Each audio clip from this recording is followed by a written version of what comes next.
You are in your favorite chair, finally settled, mind quiet, and then your phone starts buzzing on the table next to you, that aggressive, rhythmic vibration that feels specifically designed to be impossible to ignore. You look at the screen, you see a name, and your stomach drops. You are not in danger. Nothing is wrong, but your brain is reacting like something is. You stare at the screen as it rings, counting the seconds. You wait for it to stop. You exhale, genuinely, physically exhale, when it finally goes dark. Then you open your messages and type, "Hey, just saw your call, what's up?" And you know exactly what you just did. To the outside world, this looks like social anxiety at best and rudeness at worst. Your extroverted friends tell you to just pick up. Just pick up. It's faster to just talk. I'm allergic to human interaction. Just stop talking. And sitting there staring at that missed call notification, a small part of you starts to wonder if they're right. Why does a 30-second conversation feel like such a significant ask? What is wrong with me? Nothing is wrong with you, and the science explains exactly why. You don't hate phone calls because you're antisocial or avoidant. You hate phone calls because your brain is built for depth, and a phone call is one of the few forms of modern communication specifically designed to prevent it. Let's talk about what actually happens in your nervous system when that phone rings. A phone call is the only form of communication that demands an immediate response without your consent. Every other form, a text, an email, a voicemail, arrives and waits. It respects the boundary between your world and someone else's request. But a ringing phone doesn't wait. It interrupts.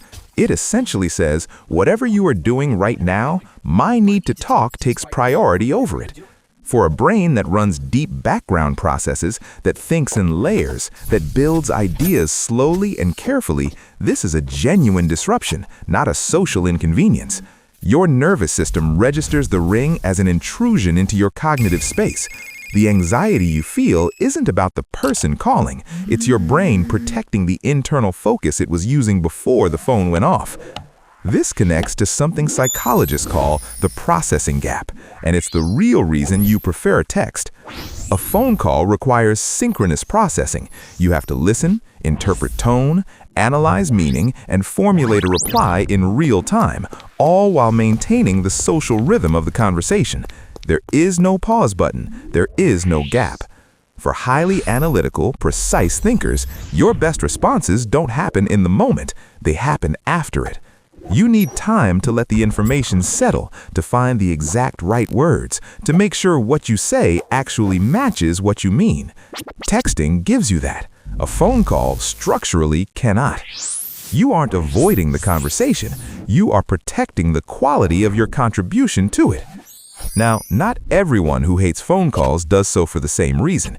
There are 3 distinct types, and knowing which one you are will help you stop apologizing for the declined call.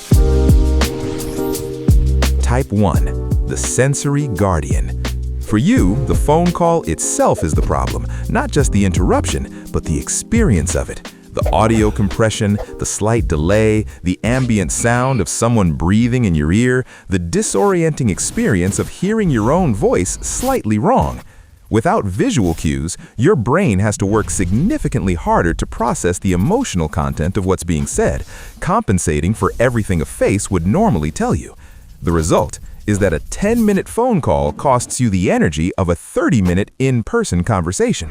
You aren't avoiding the person, you are avoiding the sensory tax that their preferred format charges you. Type 2, the efficiency architect. For you, the problem is the format itself. You value precision and directness, and phone calls are structurally inefficient. They require a warm-up, the how are yous, the how's the weathers, before arriving at the actual point. They can't be searched, referenced, or returned to. They move at the speed of whoever is speaking rather than the speed of the information being exchanged. A 10-word text accomplishes what a 4-minute call buries in small talk. You don't hate talking to people. You hate the mandatory performance that surrounds it. And yes, let's just hop on a quick call is genuinely the most alarming sentence in the English language. Type 3, the perfectionist processor. You avoid phone calls not because you have nothing to say, but because you have too much, and a live call is too clumsy a container for it. You think in drafts. You want to choose each word deliberately, make sure your tone lands exactly right, ensure that what the other person receives is actually what you intended to send. The pressure of real-time response doesn't unlock you, it shuts you down. Under the clock, you say the approximate version of what you mean, instead of the precise one. And for a mind that cares deeply about being understood accurately, approximate is never quite good enough. People label all three of these responses as phone phobia. They suggest therapy. They forward articles about communication avoidance. But here is the reframe. The preference for asynchronous communication, for choosing when and how you engage, is not avoidance. It is one of the rarest forms of cognitive self-governance that exists. In a world that has been deliberately engineered to demand your immediate, reflexive, unconsidered attention at all hours, the person who declines to give it automatically has protected something most people have already lost: the ability to think before they respond. You are less likely to make impulsive commitments under social pressure. You are less likely to be swayed by someone's vocal confidence when their logic doesn't hold. You are more likely to deliver a response that is actually considered, accurate, and worth the other person's time. Your silence before you speak is not emptiness. It is where the quality of what you eventually say comes from. The people who genuinely value your perspective will wait for your voicemail because they already know when you do speak, it will be worth it. So, tell me, which one are you? The sensory guardian, the efficiency architect, or the perfectionist processor? Drop your type in the comments. I read every single one. If this video made you feel a little less avoidant and a lot more understood, hit that subscribe button. And if you want to keep these deep dives going, hit the join button to become a channel member. It genuinely means the world. Now, if your brain needs this much control over when and how you communicate, there is a very good chance it also has an extremely low tolerance for conversations that go nowhere.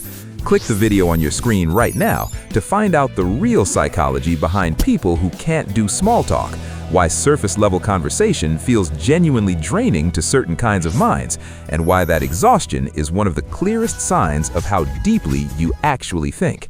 I'll see you there.